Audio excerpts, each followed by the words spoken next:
Okay, good afternoon, everyone. My name is David Bain. I am from Jamaica, so that's the explanation for the accent.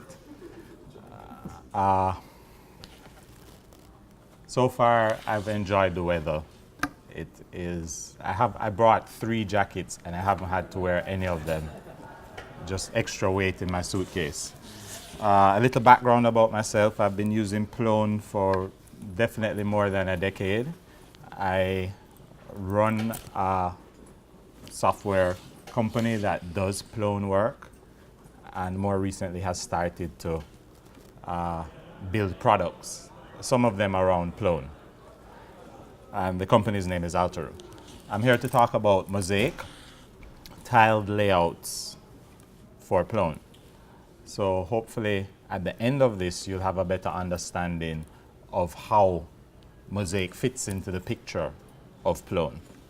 Just a quick question, how many people have used Mosaic here? Just quick poll. 1.5, 2. Okay, I see some faces. I'm sure there are a couple of other people who haven't put up their hands, but I'm not going to pick on anybody, right, Beth?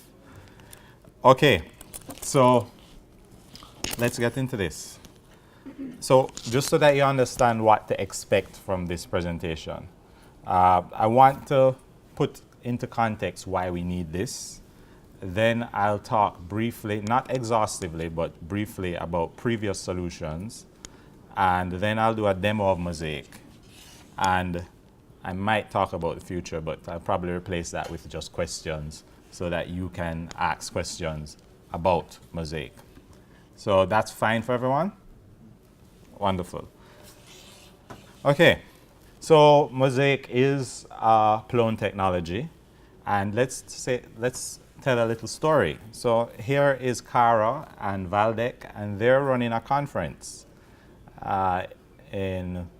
let's pretend it's 2017, and all the presenters for PyCon Jamaica happen to also be Plone people, right? Because they just want to get all the warm weather. There's a little problem though. Valdek wants a really nice homepage. And he's not interested in learning, not even interested in learning Diazo, much less page templates and things like that. And Cara has a slightly different pain. She wants to be able to have different layouts. So for example, your presentations after the conference should have things like the slides and the videos and things like that. But before the conference, they might be a little simpler. And she doesn't really want to have to call a programmer to set that up for her. Shouldn't she be able to just make a few changes on the content and do that? She heard she could do it with Dexterity, but then someone told her, oh, you can even do this with Mosaic.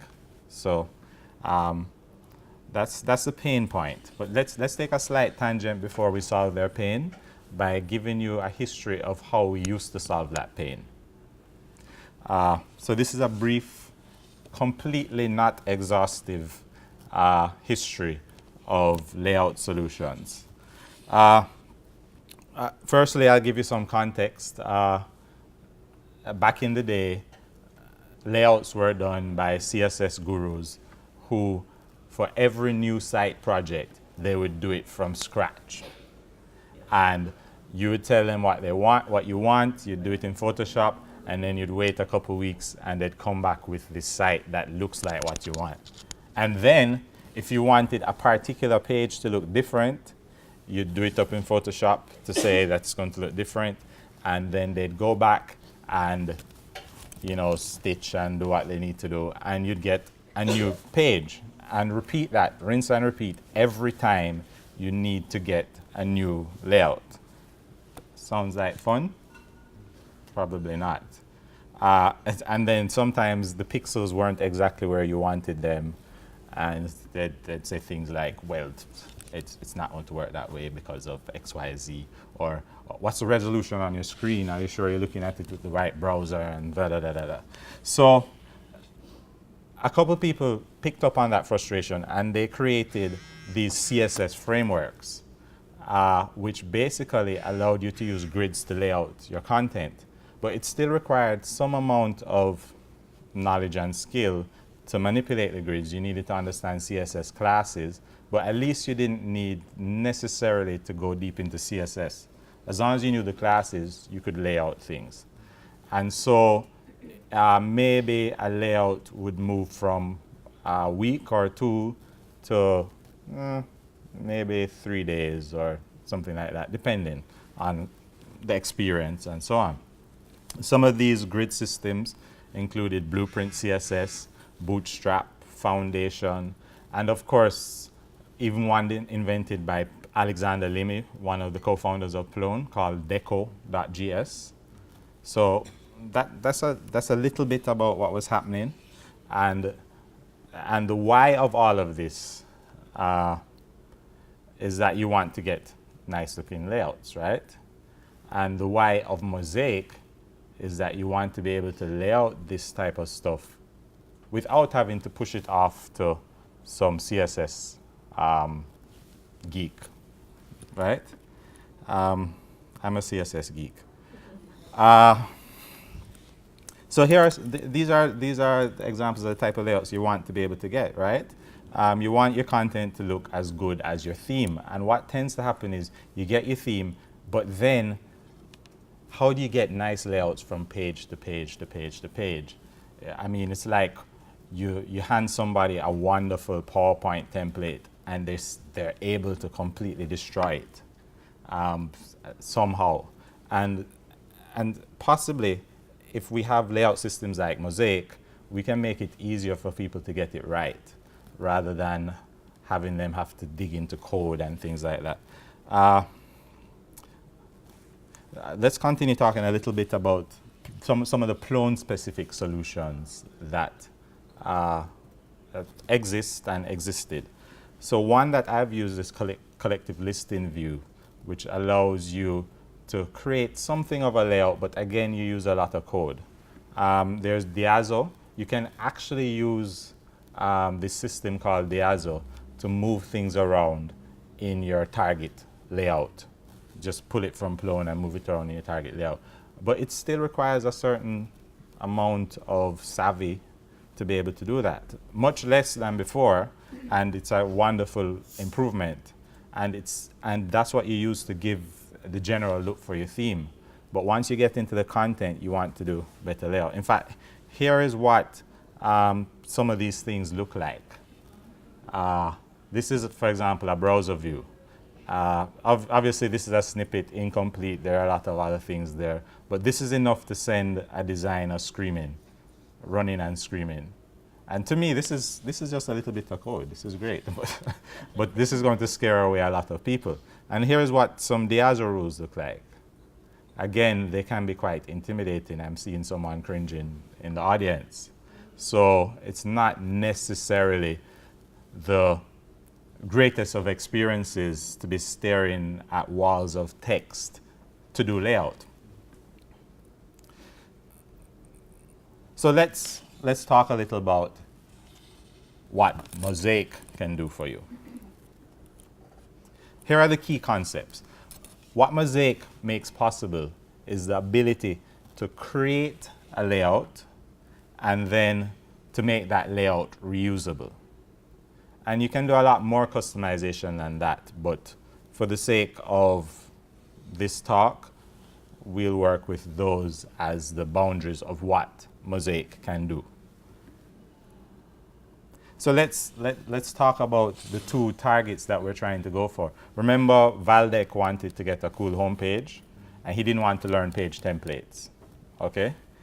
And Cara, she wanted different layouts. She wanted to be able to have a different layout after the conference, you know, with maybe a video or slides.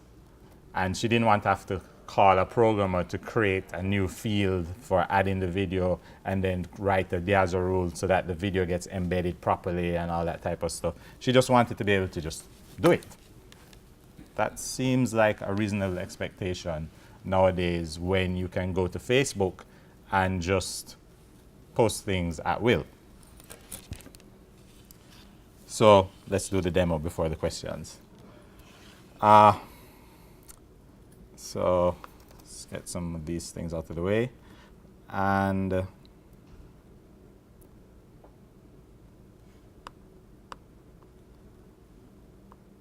so we have a couple talks here.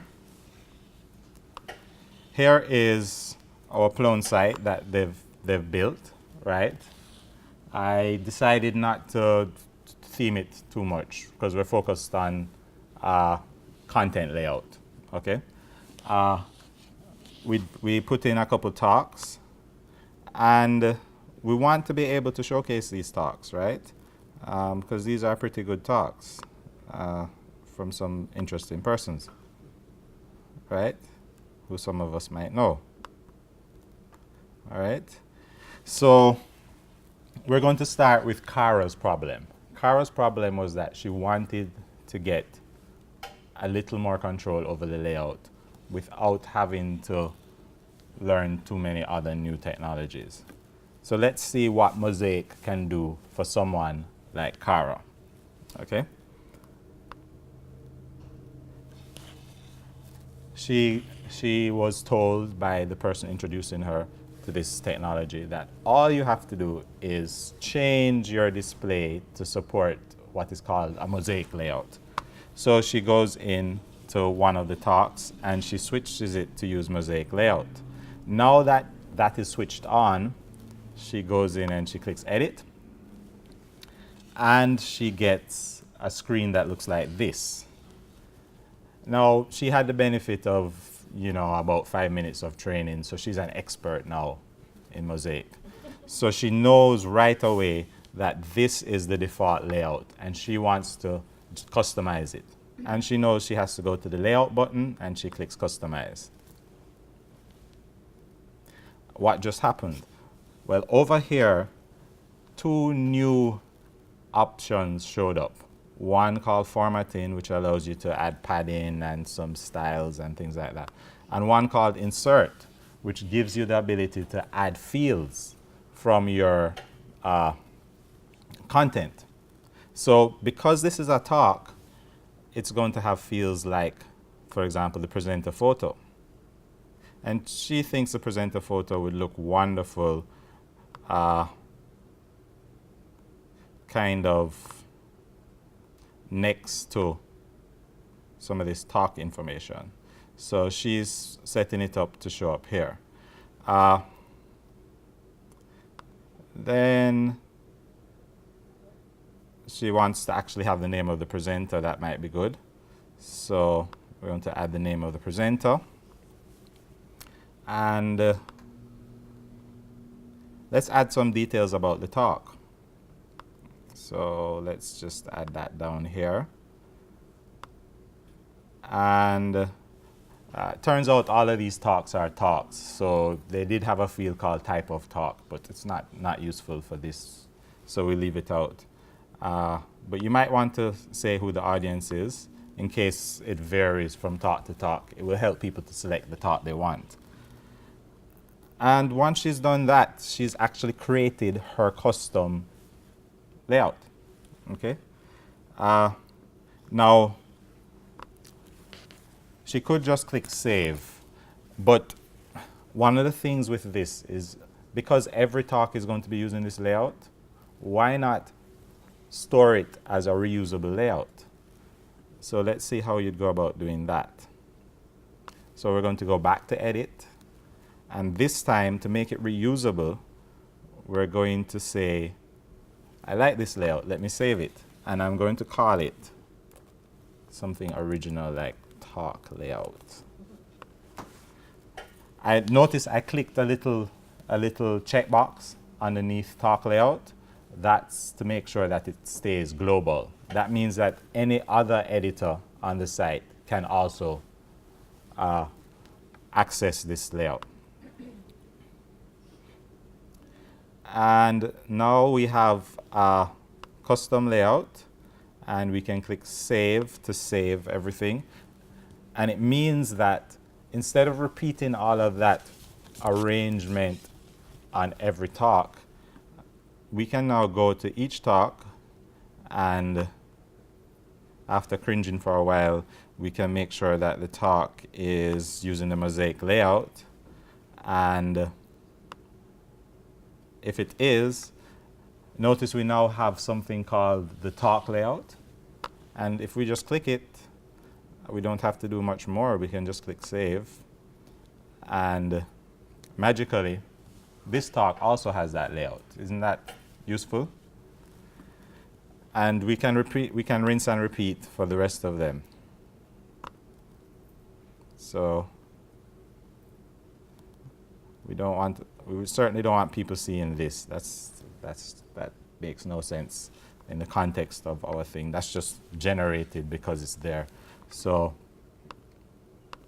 just switch to Mosaic layout and edit, and you get the picture. And after a while, this can become quite brainless. You can even turn off notifications that are coming on your screen without skipping a beat. That was not planned.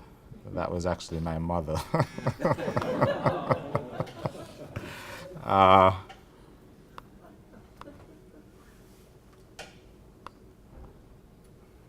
Okay, so we're going to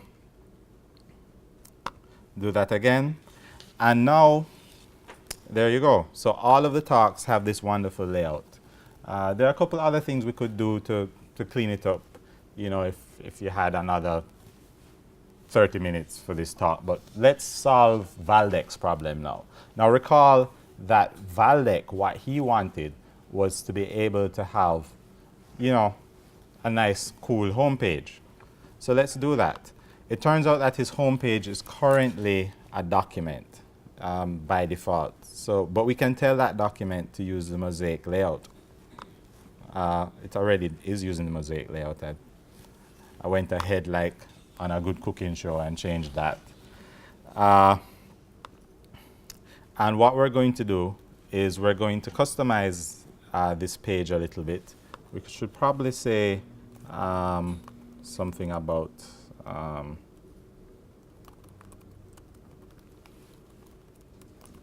right.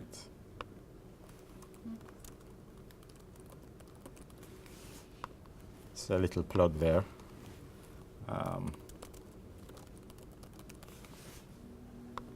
But let's customize the layout, right? Turns out there's this thing called a content listing. If you were at the keynote, you may have heard it referred to as a collection tile, right? All of these things, they refer to them as tiles. Unfortunately, a collection tile might not help the average user, so content listing might be an easier explanation. So it is called a content listing in this context.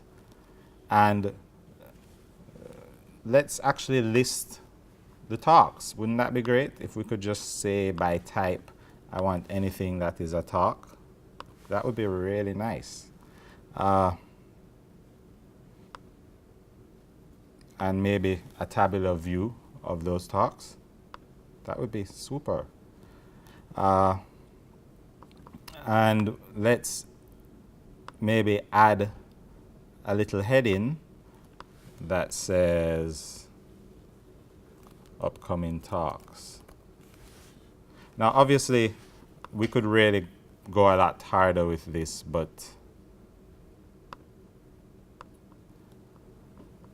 this is just to give you an idea of what's possible. Let's save this and call it something like homepage layout. Might not even need to make it global. Save. And so now we have a nice front page. Maybe we want to feature a talk. That would be nice. That way we might be able to get a nice picture there. So let's do that.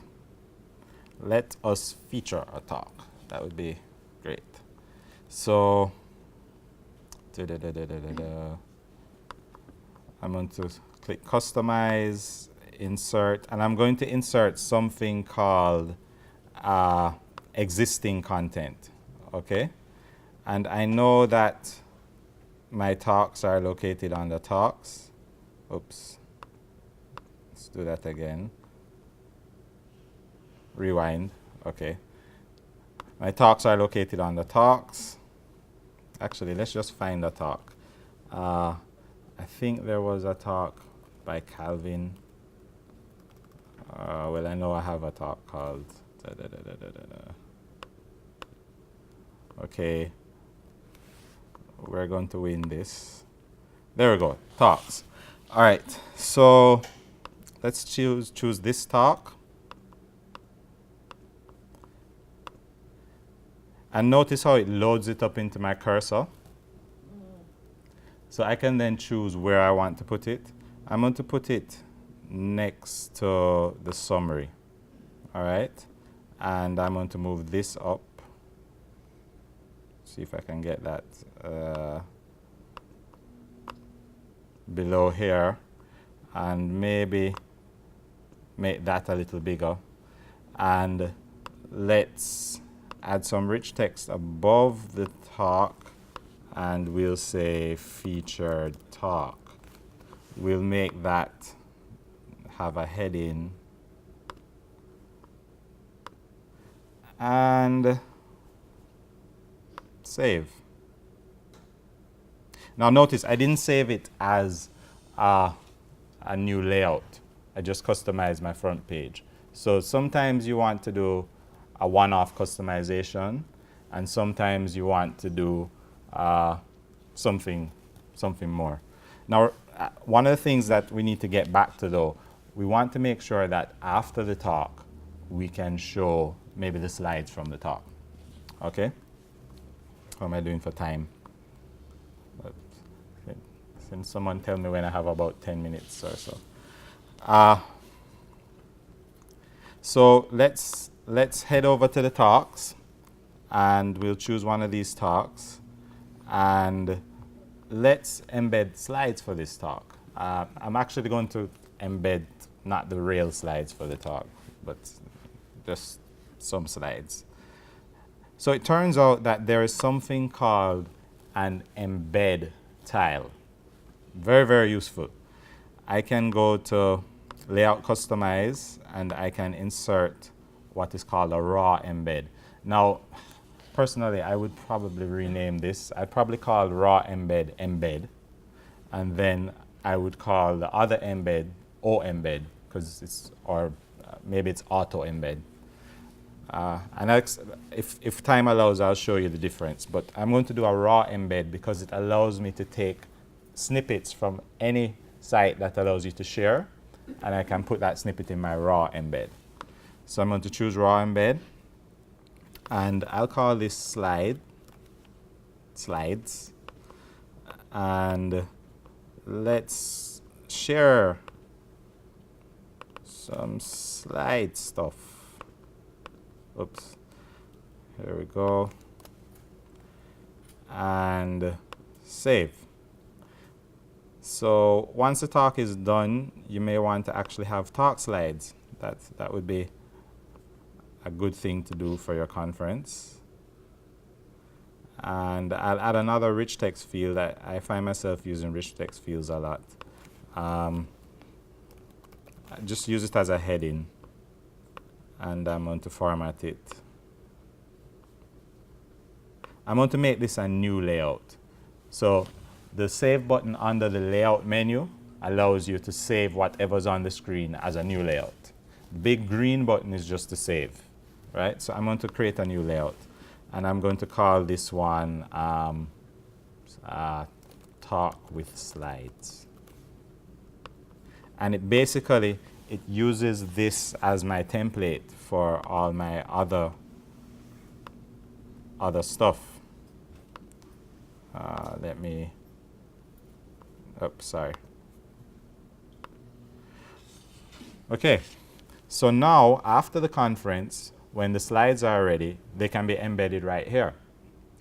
And because I have it as a new layout, it means that you can wait, and 5 minutes after the presenter has finished, if they've pushed it to slide share, you get the URL, you get the share embed, and you just drop it right there. So as soon as Tom has done his presentation, we could say edit, and we could say layout, change, because he's now finished his presentation. And unfortunately, I don't have one for him. Is it safe to steal yours, Rob? Okay, so we'll pretend that Tom did this presentation, although we know it's really Rob. And we're going to go to the raw embed. Just click edit, replace it there. And it's the same pattern for almost any tile that you're working with. You can drag it around, lay it out, and they contextually make sense. So a raw embed expects you to paste some embed code. What is called an embed, it will try and embed it based on just a URL. So maybe it should be called a URL embed. We can decide on that. But here we go. And here are the slides, and they work as expected.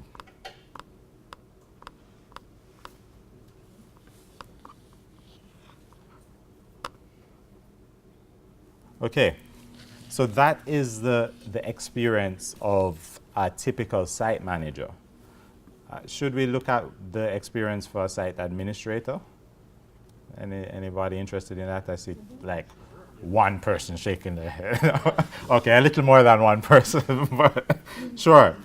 All right, so just bear with me. We're going to just look a little bit in the back to see what it's like for somebody who is a site administrator. For a site administrator, there's something called the Mosaic layout editor. And all the powers of Mosaic are wrapped up in a manifest file. So if you want to create a new one manually, you just create a new line in your manifest file. You give it a name, cool-layout. You can even specify what content type that layout should be associated with, or not. So if you want it to be associated with everything, you just get rid of that little for option. And of course, a title is always useful. This is a cool layout. And then you can just create it. So you just say cool layout.html. Now, I haven't gotten to the level where I can just type this stuff out of my head. So I'm just going to steal a layout here. But just by doing that, so someone might say to you as a site administrator, I want a cool layout. I want it to have, I don't know, a video on top, right? Well, you could do that by just stealing some embed code and then saying, all right, let's add that video on top.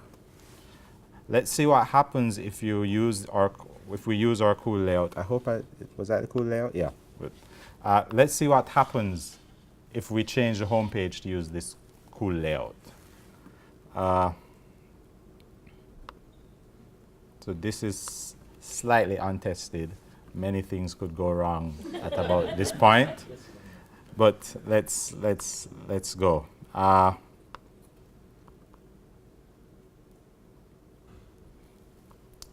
So we're going to go to layout, and we're going to change our layout, and it's going to warn you. It's going to say changes will destroy existing custom layouts, and the universe will implode, and blah blah blah. So you're going to choose this is a cool layout, and magic. I remember I embedded a video that was I just did it manually inside of the manifest file and the cool layout HTML. Here it is right here. So there are situations where you may want to do that. You may want to have a special layout for somebody whose profile has a badge. So now they have I presented a talk at at PyCon Jamaica, and they get a badge for that, or whatever. Yeah, so what I've demonstrated here are the key concepts behind Mosaic. Now, if you dig deeper, there's certainly a lot more you can do. There are customizations that you can do on the file system so that you can redistribute those for other users. But these are the core things and the core experiences that either a site editor or a site administrator would experience. So thank you for your time, and I think we're done.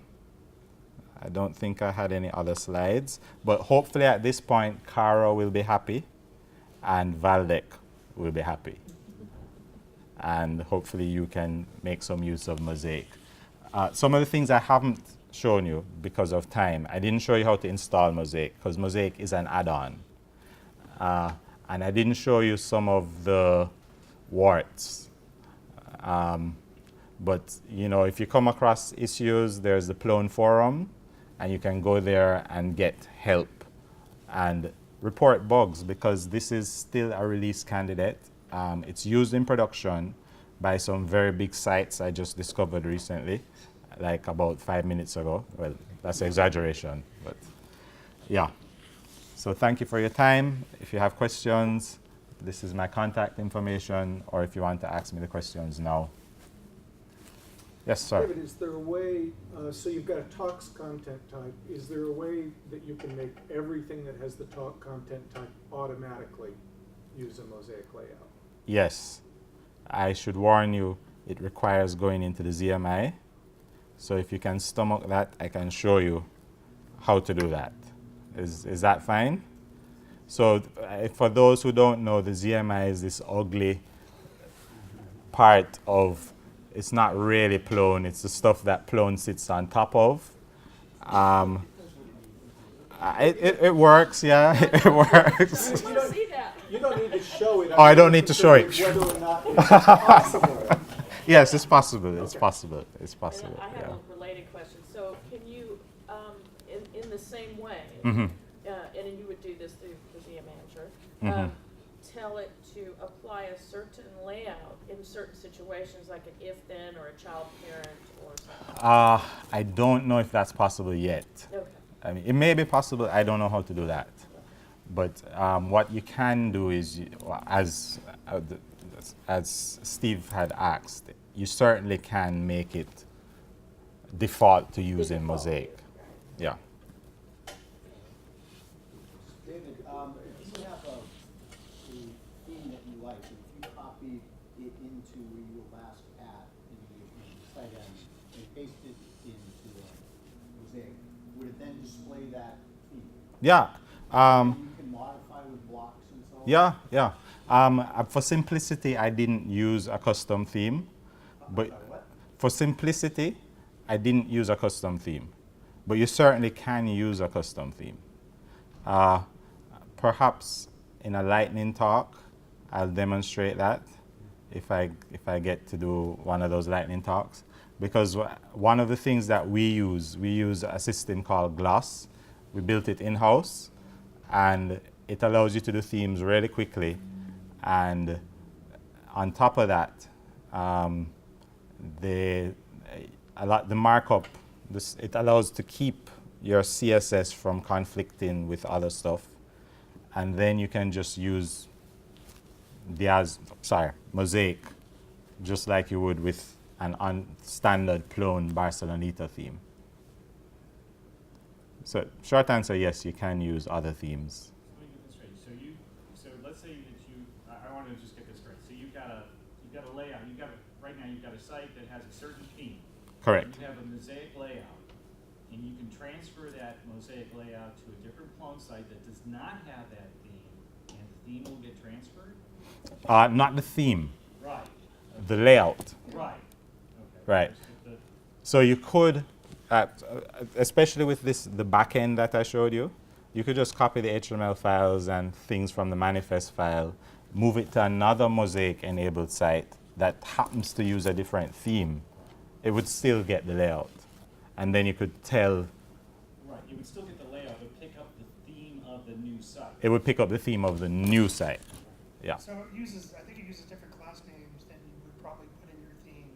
So wherever you drag new stuff, it would use those class names for the grid system. And so it would be separate from your theme, but it would look.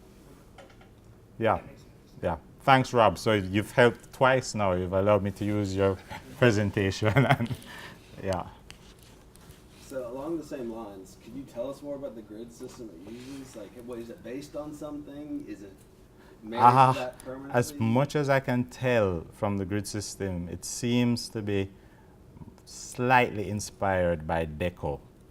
but it's not Deco. It uses something called, all the classes are called Mosaic dash I saw something, that. right? Do you know how True. many columns it's based on, or is it? Right. So it doesn't use. So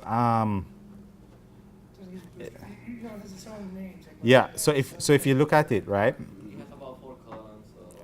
you can't get much more than 4 columns because it That uses was my main it question. uses quarter, 1/3. It doesn't use numbering to get down to smaller sizes.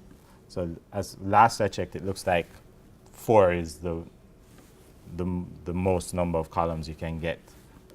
You might know, Rob. I don't know. Okay. It uses 4 columns, and I believe you can modify to use your own framework. You could, okay. So if you want to use like Sorb or Bootstrap, I've seen in the documentation you can do that. So that's a little bit more deeper. Right. I certainly haven't. I haven't tried to do that. I'm quite happy with what it's doing now, and for me, the value to me is not always for me. The value for me is to be able to hand it to somebody who is just getting started, and they're still able to deliver value to a customer, because now the layout is about dragging it around. So that's the value for me. So the current implementation of the editor is limited. There are certainly limitations to the current implementation, but when you compare what used to be the case and what was required to do layouts, this is a leap. I'm just saying about the columns. Yes. Definitely there are limitations, but you're talking about, you're saying my new helicopter has limitations compared to my bicycle. I'll take the helicopter. But you as a developer could make a custom tile type that Certainly. didn't have any limitations. Certainly. Actually, Do something special. one of the things that's great about this system, and it may take a little while for more developers to get comfortable with it. I'm still learning myself. Custom tiles. So you can start to create special tiles for your use case. You can imagine a weather tile for a weather website where they could just pull in a weather widget as a tile. You certainly can do those things. Or a currency conversion tile for a bank. Mortgage calculators for, I guess, a bank as well. You could do a lot with just a little bit of customization. Now, for that, you're not going to tell your designer, layout person to do that, but it's not a lot of work for a developer. There's also integration with Rapido. Yes, I should. I'm sorry. I'm staying at the same house as Eric, so I really should mention this. There's this really powerful system for customizing Plone's functionality called Rapido. And Rapido already allows you to embed Rapido blocks as tiles into Mosaic. So it means that if you create a block, just think of anything that you might want, like a ratings button, which is the example that Eric uses. Now you could have a page for talk ratings as a tile. And it's the integration is not the prettiest yet, but it's good enough that if you know the path to the block, you use the path almost like you'd use an embed code. And you just put the path to the block, and then it loads it up, and you can put it anywhere on the page. So yes, you can use Rapido for your layouts. Right. I don't have much more to say. So questions. How much time do I have left? Did I go too fast? I think we're ending at 12:40, right? Yeah. You're Oh, right. So I should be finished. Oh, thank you for your time.